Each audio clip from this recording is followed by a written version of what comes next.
ನಿಮ್ಮ ಮನೆಯಲ್ಲಿ ಈ 5 ವಸ್ತುಗಳಿದ್ರೆ ಹಿಂದೆ ತೆಗೆದು ಆಚೆ ಬಿಸಾಕಿ. ಇದರಿಂದಲೇ ಬಡತನ, ನರಕದಂತಹ ಜೀವನ, ಮೈತುಂಬ ಸಾಲಗಳು, ಅನಾರೋಗ್ಯದ ಸಮಸ್ಯೆಗಳು ನಿಮ್ಮನ್ನು ಕಾಡುವುದು. ಈ ವಸ್ತುಗಳು ಮನೆಯಲ್ಲಿದ್ದರೆ ನಕಾರಾತ್ಮಕತೆ ಮಾತ್ರವಲ್ಲ, ದುಡ್ಡಿನ ಸಮಸ್ಯೆಯೂ ಎದುರಾಗುತ್ತೆ. ಎಚ್ಚರ. ಹಳೆಯ ಕಾಗದ ರಸೀದಿ. ಅನೇಕರಿಗೆ ಪೇಪರ್ ಓದುವ ಅಭ್ಯಾಸವಿರುತ್ತದೆ. ಆದ್ದರಿಂದ ಅವರು ಪ್ರತಿದಿನ ಪೇಪರ್ ಖರೀದಿಸುತ್ತಾರೆ. ಅಂತಹ ಖರೀದಿಸಿದ ಕಾಗದಗಳನ್ನು ಬಹಳ ದಿನಗಳವರೆಗೆ ಸಂಗ್ರಹಿಸುವುದನ್ನು ನೀವು ಬಿಡಬೇಕು. ಅದೇ ರೀತಿ ಹಳೆಯ ರಸೀದಿಗಳು, ದಾಖಲೆಗಳು ಇತ್ಯಾದಿ ಉಪಯೋಗಕ್ಕೆ ಬಾರದೆ ಎಷ್ಟೋ ವರ್ಷಗಳಿಂದ ಸಂಗ್ರಹಿಸಿರುವ ಹಳೆಯ ಕಾಗದಗಳನ್ನು ಚೆಲ್ಲಬೇಕು. ಏಕೆಂದರೆ ಅದೆಲ್ಲವೂ ಕಸಕ್ಕೆ ಸಮ. ಕಸವನ್ನು ಮನೆಗೆ ಸೇರಿಸುವುದರಿಂದ ಮನೆಯಲ್ಲಿ ನಕಾರಾತ್ಮಕ ಶಕ್ತಿ ಹೆಚ್ಚಾಗುತ್ತದೆ. ಒಣಗಿದ ಸಸ್ಯಗಳು. ಇತ್ತೀಚಿನ ದಿನಗಳಲ್ಲಿ ಅನೇಕರು ಮನೆಯ ಅಂದವನ್ನು ಹೆಚ್ಚಿಸುವ ಅನೇಕ ಒಳಾಂಗಣ ಸಸ್ಯಗಳನ್ನು ಖರೀದಿಸಿ ಬೆಳೆಸುತ್ತಾರೆ.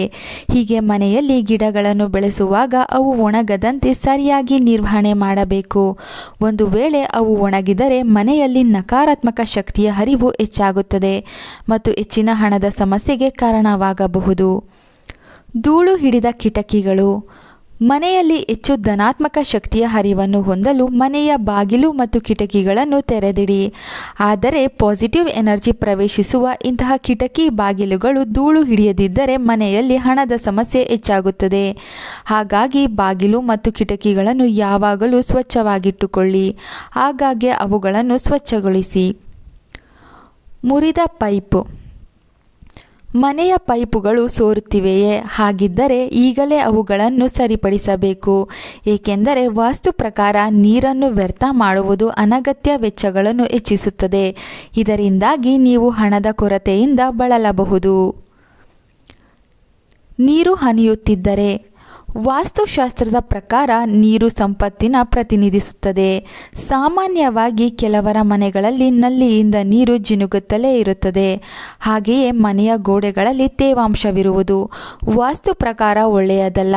ಇಂತಹ ಪರಿಸ್ಥಿತಿ ಇರುವ ಮನೆಗಳಲ್ಲಿ ಲಕ್ಷ್ಮೀದೇವಿ ನೆಲೆಸುವುದಿಲ್ಲ. ಇದರಿಂದ ಕುಟುಂಬಸ್ಥರು ಆರ್ಥಿಕ ಸಮಸ್ಯೆ ಎದುರಿಸಬೇಕಾಗುತ್ತದೆ.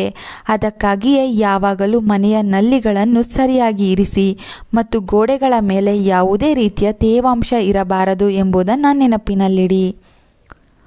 ಮುರಿದ ಪಾತ್ರೆಗಳು. ಮನೆಯಲ್ಲಿ ಬಿದ್ದಿರುವ ಒಡೆದ ಪಾತ್ರೆಗಳು ಮತ್ತು ಒಡೆದ ಗಾಜುಗಳನ್ನು ರಾಹುವಿನ ಸಂಕೇತವೆಂದು ಪರಿಗಣಿಸಲಾಗುತ್ತದೆ. ಇದು ಮಾನಸಿಕ ನೋವು ಮತ್ತು ಆರ್ಥಿಕ ನಷ್ಟವನ್ನು ಉಂಟುಮಾಡುತ್ತದೆ. ಇದರೊಂದಿಗೆ ಮನೆಯ ಯಾವುದೇ ಗೋಡೆಯ ಮೇಲೆ ಬಿರುಕುಗಳು ಕಂಡುಬಂದರೂ ಇವೆಲ್ಲವೂ ವಾಸ್ತು ದೋಷಗಳನ್ನು ಉಂಟುಮಾಡುತ್ತದೆ. ಆದ್ದರಿಂದ ಮನೆಯಲ್ಲಿ ಒಡೆದ ಪಾತ್ರೆಗಳು ಮತ್ತು ಲೋಟಗಳು ಕಂಡುಬಂದರೆ ತಕ್ಷಣವೇ ಮನೆಯಿಂದ ಹೊರಗೆ ಎಸೆಯಬೇಕು ಮತ್ತು ಮನೆಯ ಗೋಡೆಗಳಲ್ಲಿ ಬಿರುಕುಗಳು ಕಂಡುಬಂದರೆ ಸರಿಪಡಿಸಬೇಕು.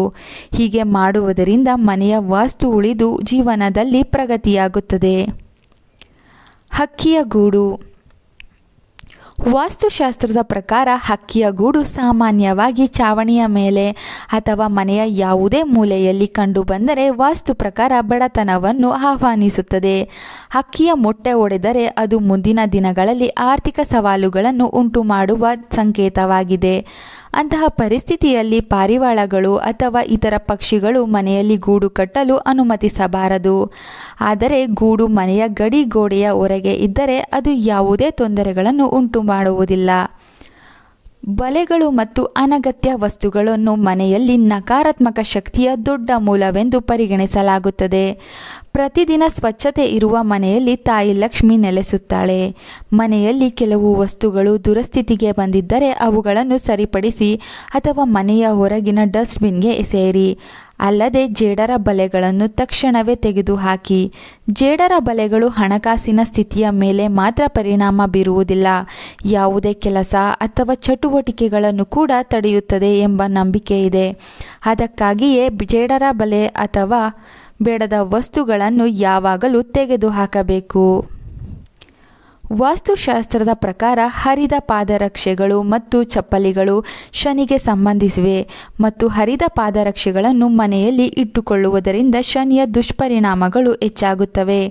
ಮತ್ತೊಂದೆಡೆ ಕೆಟ್ಟ ಗಡಿಯಾರವು ಮನೆಯ ಪ್ರಗತಿಯನ್ನು ನಿಲ್ಲಿಸುವ ಸೂಚಕವಾಗಿದೆ ಮತ್ತು ಅದನ್ನು ಮನೆಯಲ್ಲಿ ಇಟ್ಟುಕೊಳ್ಳುವುದು ಹಣದ ನಷ್ಟವನ್ನು ಉಂಟುಮಾಡುತ್ತದೆ. ಕಾರ್ಯನಿರ್ವಹಿಸದ ಗಡಿಯಾರ ಅಥವಾ ಹರಿದ ಬೂಟುಗಳು ಮತ್ತು ಚಪ್ಪಲಿಗಳನ್ನು ನಿಮ್ಮ ಮನೆಯಲ್ಲಿ ಇದ್ದರೆ ಅವುಗಳನ್ನು ಸಹ ಮನೆಯಿಂದ ಹೊರಹಾಕಬೇಕು. ಹೀಗೆ ಮಾಡುವುದರಿಂದ ವಾಸ್ತು ದೋಷದ ಜೊತೆಗೆ ಶನಿ ದೋಷದಿಂದ ಮುಕ್ತಿ ಸಿಗುತ್ತದೆ. ಮಹಾಭಾರತದ ಫೋಟೋಗಳು ಅಥವಾ ಪೇಂಟಿಂಗ್. ವಾಸ್ತುಶಾಸ್ತ್ರದ ಪ್ರಕಾರ ಮನೆಯಲ್ಲಿ ಮಹಾಭಾರತದ ಯಾವುದೇ ಪ್ರಸಂಗದ ಚಿತ್ರ ಅಥವಾ ಪೇಂಟಿಂಗ್ ಇರಬಾರದು. ಮನೆಯಲ್ಲಿ ಮಹಾಭಾರತದ ಚಿತ್ರವನ್ನು ಹಾಕುವುದರಿಂದ ಮನೆಯಲ್ಲಿ ಕಲಹಗಳು ಹೆಚ್ಚಾಗಬಹುದು ಮತ್ತು ಮನೆಯಲ್ಲಿ ಉದ್ವಿಗ್ನ ವಾತಾವರಣ ನಿರ್ಮಾಣವಾಗುತ್ತದೆ ಎಂಬ ನಂಬಿಕೆ ಇದೆ. ಸ್ನೇಹಿತರೆ, ನಾವು ನೀಡುವ ಈ ವಿಷಯಗಳು ನಿಮಗೆ ಇಷ್ಟವಾದರೆ ತಪ್ಪದೇ ನಮ್ಮ ಚಂದನಾ ಲೋಕ ಯೂಟ್ಯೂಬ್ ಚಾನಲನ್ನು ಸಬ್ಸ್ಕ್ರೈಬ್ ಮಾಡಿ ಹಾಗೂ ನಮ್ಮ ಫೇಸ್ಬುಕ್ ಪೇಜನ್ನು ಫಾಲೋ ಮಾಡಿ. Thank you.